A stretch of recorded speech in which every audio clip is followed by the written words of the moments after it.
Si Cupcake Gardo Versosa ng Gen Zs. Nay! Saan yung phone? Nay! Picture tayo. Nakakatakot isuot Bagay para pala kang sa'yo eh. malalaglag. Wait, paano mo naisip magsuot ng high heels? Kailan nag-start yun? Si wifey. Sabi niya, try mo nga to. TikTok sensation.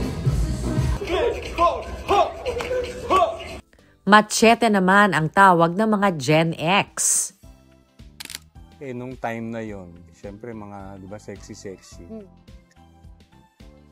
Ako yung nahihiya. Pero tumatak ka sa sexy. Oo. Kaya lang, yun yung masaklap din kasi hindi ko na nakuha yung rebulto ni Machete. Malay mo mahanap natin si Machete. Oo, sana! Bigyan natin ng prize. Actually, Iba na rin ang hinahanap ni Gardo sa buhay matapos atakihin sa puso ng 2 beses. Ngayon, gusto kong parang mag-try like yung mga talagang seryosong sayaw. Ang problema lang, dahil dun sa heart condition. Sabi ko, parang unusual to. I know. Sabi ko, titirahin ko lang to. Tapos sabi ko, papa-hospital na ako. Baka maya, di ka na umabot sa hospital. Sabi, yun na. Pina-admit na ako. Tara, get to know Gardo from Pampa Sexy, ngayon, Mga Pampa atletang Happy. bata. Come with me, put your hands together, ta-da, let's be happy. You will see tomorrow's brighter, ta-da, let's be happy. Pilipino tayo, kaya lumalaban tayong nakangiti.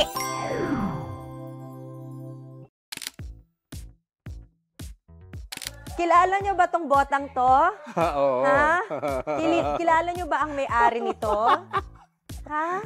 Si Cupcake, Gardo Versosa. At ngayon, mas makikilala natin siya. Tara! Hello po, mga cupcake. Saan ang galing yung cupcake? At tawag dito, Chika Walk. Oo. Saan galing ang cupcake? Ranto eh. Actually, galing yan sa isang teleserye. So, may tawagan kami doon. Tapos, yun, instead of like parang sweetheart or darling, yun, request ko kung pwedeng cupcake. Gardo. Paano ka naging Gardo? Ayun, Gardo, nung sa Seiko Films, yun, doon nag-start yung pangalan na Gardo.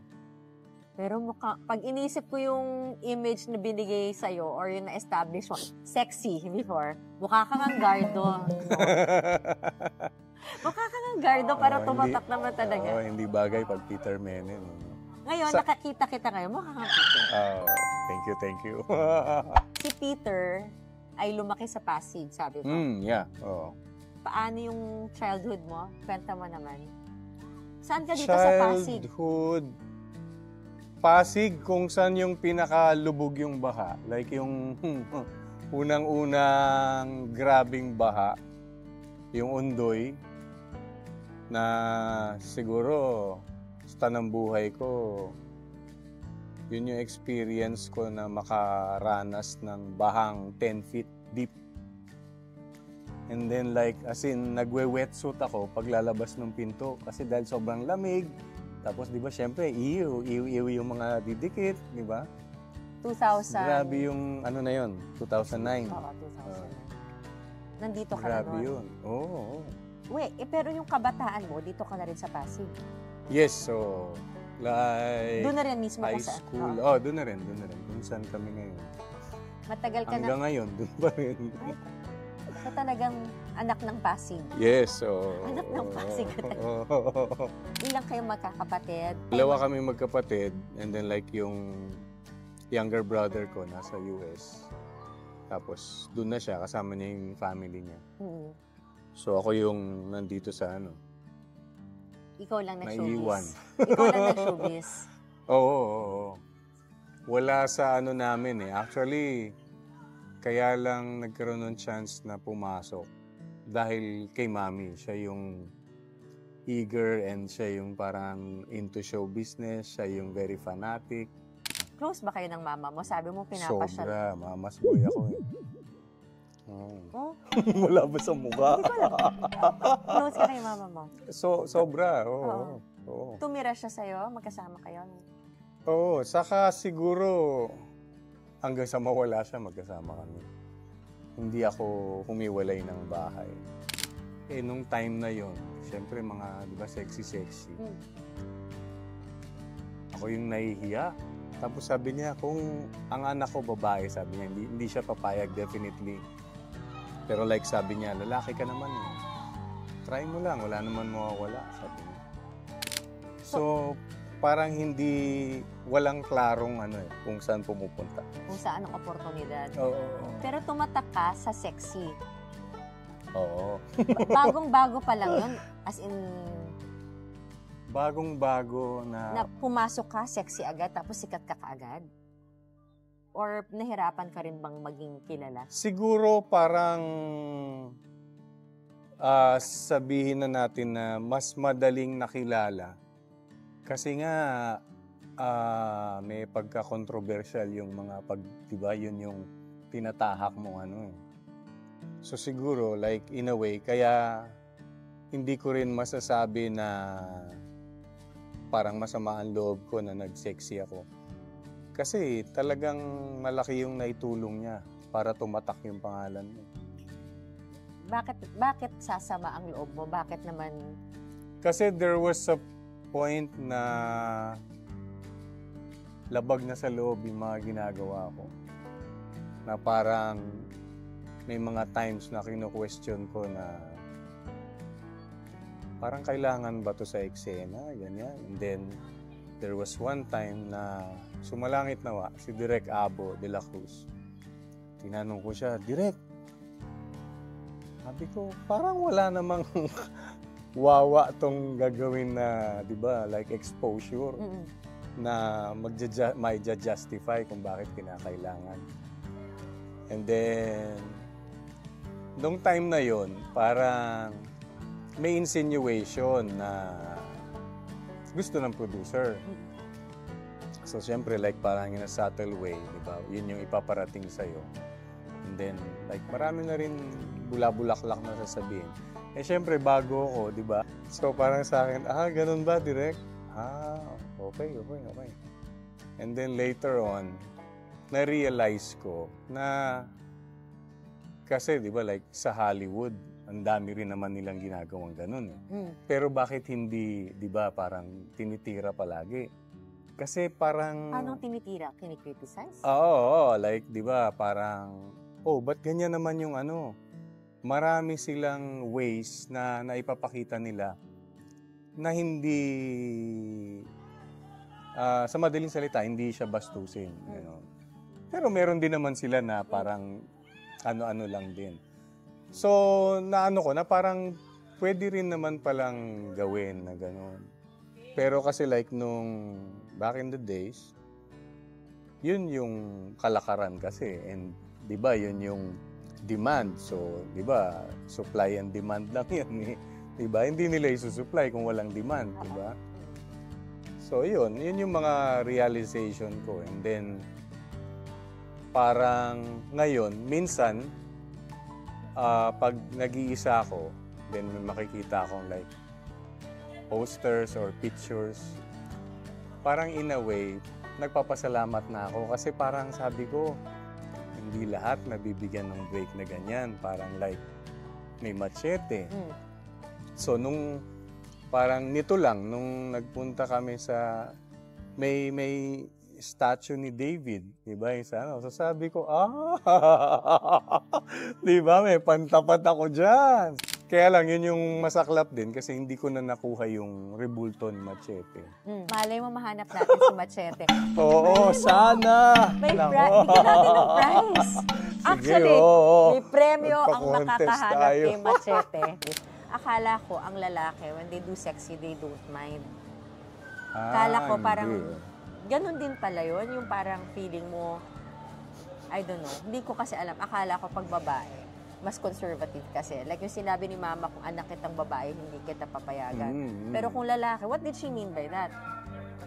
Parang siguro like parang yung mga lumang kaugalian na parang pagbabae, hindi yan nilalagay dun sa ganong sitwasyon. Pero like later on, napagtanto ko na nasa kung paano mo naman siyang ititreat eh. And then marami na rin akong mga napapanood na mga scenes.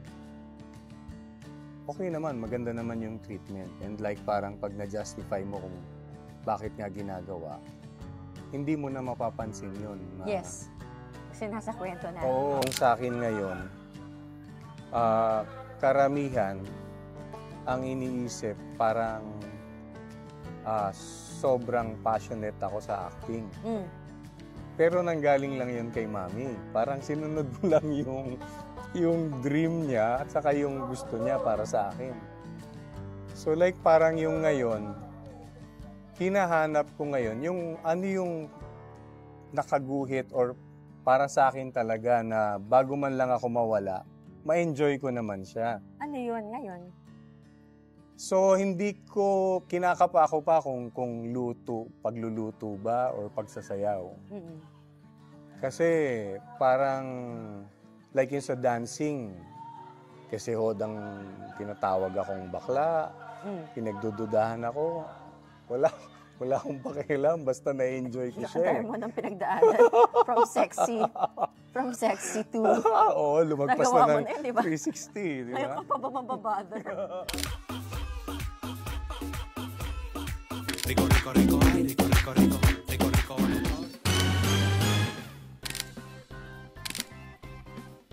Ito ang mahiwagang sapatos. Yan ang delikado pag tinry mo. Nay! Saan yung phone? Nay! Picture tayo. Nakakatakot. Iswat Bagay para pala kang sa'yo eh. malalaglag. Hindi ko alam. Ang boots ni Cupcake. Basta sa Vegas ko siya nakita. Doon sa parang kung saan mga yung mga pang-show. Wait, paano mo naisip magsuot ng high heels? Kailang nag-start yun? Si wifey. Sabi niya, try mo nga to. Diba? Yung heels, tapos diba yung shorts niya. Tapos hanggang nawili ako na sinusuot ko yung shorts niya. Sabi niya, parang lumuluwag na. Bumili ka na nun sa'yo, sabi niya. Sino ka na ngayon? Sino ka? Kung hinahanap mo? Ngayon, yan yung sinasabi mo na family man na.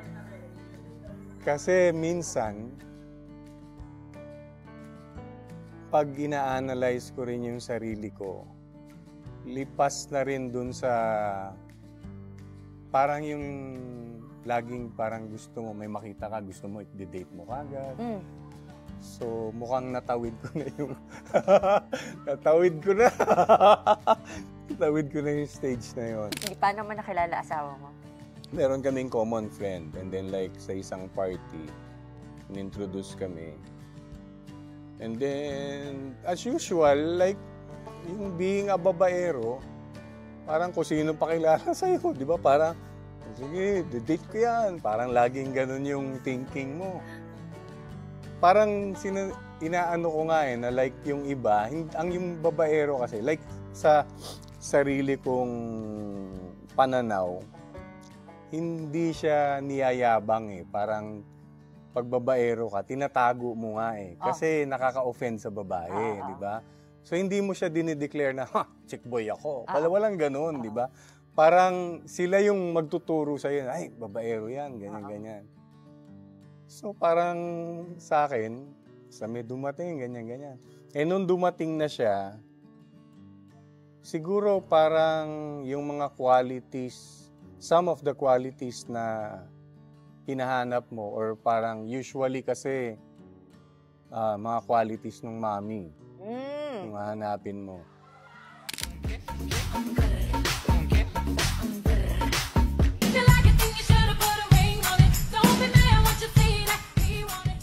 Ngayon, gusto kong parang mag-try like yung mga talagang seryosong sayaw. Ang problema lang, dahil dun sa heart condition. Ano, bawal? Hindi mo pwedeng sagarin eh. Dahil meron pa akong isang bara dalawa yung artery na barado, na ayos na nung doktor ko yung isa. So may isa pa. So like, kamukha nung biking na parang bago nagawa yung procedure, nakakapag 200, 300 kilometers. So ngayon, sa tindahan na lang sa kanto ako. Oo. Tapos like yung mga sayaw, hindi mo pwedeng talagang pukpukin ng gusto. Like yung, nai-enjoy ko siya pag binibigay mo yung todo, yung intense. Nakakatuwa, di ba? Tama nga naman siya. Kinakwento sa atin ni Gardo, gusto niya makapagpasaya. Yung sa kanyang bagong yugto sa kanyang buhay bilang isang TikToker, kita mo naman aliw na aliw yung mga bata sa kanya dito. Mga cupcake! Sige. Ayan, Mga atletang bata. Yeah. Thank you Thank po! you. Thank you po! So ikaw, nung naanatake ko nung 2023, nasan ka nun? Ako, saan ba ako? Nasa bahay. Nasa bahay ako, mag-isa ako dahil nag-football yung mag-ina. So sabi ni wifey, relax ka lang dyan, mag-rest ka lang, huwag kang masyadong magpagod. Kasi pag nasa bahay, maano ko parang aligaga.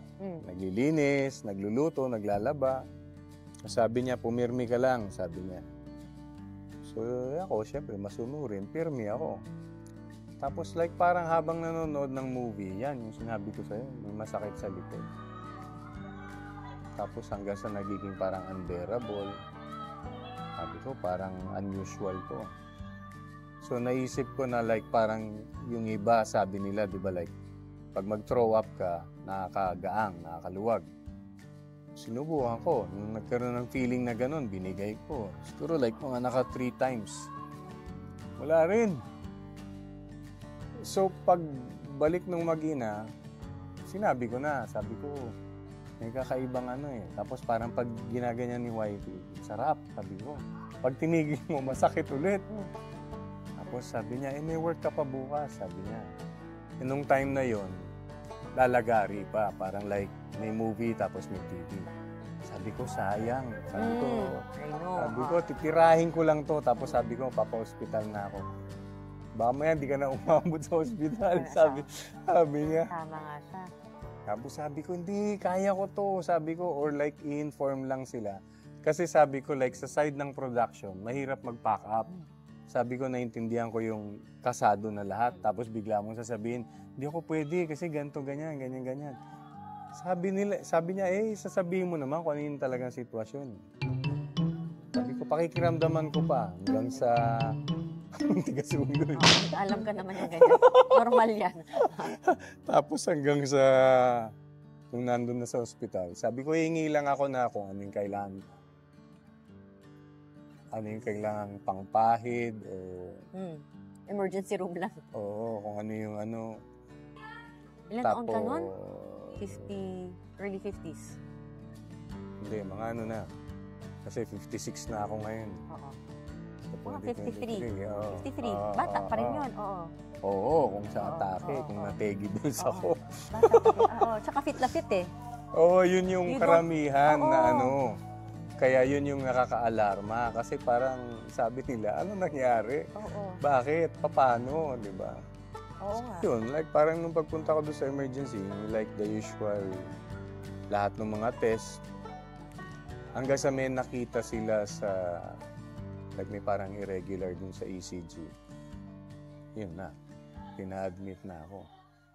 Pero, Ayoko pa rin. Kasi nga, gusto kong ituloy yung sa work. Kaso nakita ko yung doktor, iba yung tingin niya sa akin.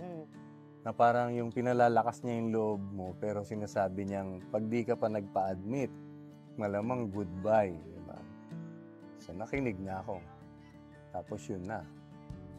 Nagkaroon na pala nung atake. Pero siguro, praise the Lord, na dahil nga active yung lifestyle, yung atake ko, na nakayanan na hindi ako bumagsak. nangyari na yung atake na nakatayo pa ako. Oh, nakabuti pa rin. Hindi bawal. Oo. In a way, oo. napalakas niya yung ano mo eh. Kasi di ba hindi ka antimano. Oo. Babagsak, mamaya yung pagbagsak mo, umampas ka. Yung mm. pa yung kinamatay mo. Diba? Yung take two. May take two. Ayoko nung take three. Baka you're out. Oo, it Ayoko, comes in threes, di ba? Oh my God. Oh. Yung take two, nung habang ginagawa yung lumuhod ka sa lupa, may scene kami na dramatic ni Kiko. And then like parang hindi ko maipasok yung buong character dun sa sarili ko. Parang laging may sumasaging kakaiba. So little did I know na meron na naman minor attack. Tapos pa like yung location namin somewhere in Tanay. So, di ba, SOP, pinakamalapit na ospital. Rizal, mga ganyan. Oo. Nagbibiro pa ako. Baka naman sa veterinary. Di ba? Siyempre, maghahanap ka ng di ba? Kung ano yung pinakamalapit. So, yun, after nung pagdala doon, dinala pa ako ulit sa sa Cardinal.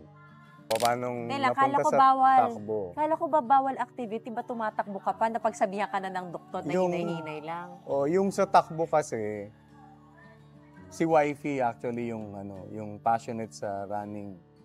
And then, syempre, like, di ba sa mag-asawa, or like, personally, gusto ko yung parang meron kayo palaging common interest eh. So ako yung mag-a-adjust kasi sa biking and sa dancing, hindi siya ganun kaano. So parang sa akin, lately ko lang nalaman, iba yung endurance sa takbo tsaka sa biking. Kasi like sa bike, nakakarating kami ng Tarlac, ng Subic, Pangasinan, Batangas, Laguna. Bike lang yun. Pero like, sabi ko nga kay wifey, pag uwi, hindi ako yung yung pag uwi, hyper ka pa rin, di ba? Yung parang, saan next natin, di ba? Ano na next ride? Ganon, may ganon ka pa rin. Hindi ka gaya nung takbo, di ba? Pag takbo, tapos di ba, patagilid bumaba sa hagdanan, di ba? Di ba? Tapos parang, aray, di ba yan? Dami yung, parang di ba, may ano pang, uulitin ko pa ba to? Ganon, di ba? Ako kasi may gusto nito eh, di ba? Di ba? Bakit nga may ganyan? Sabi ko, yun yung kaibahan. Like parang, pag sa biking, never ko naramdaman yung yung parang, parang after ng long ride, ulitin ko pa yan. Diba? Paano ka binago nung 2 attacks mo? Yan. Galing ah. Ganda nung tanong. Yung dun sa mga atake, saka ko na-realize na dyan na pumasok yung parang hindi na importante yung palagi kang kailangan, hinihintay mo yung appreciation ng tao. Huwag na yung kailangan papasa kay ganito, kailangan gusto ni ganito. Kung sa ngayon dapat kung saan ka masaya.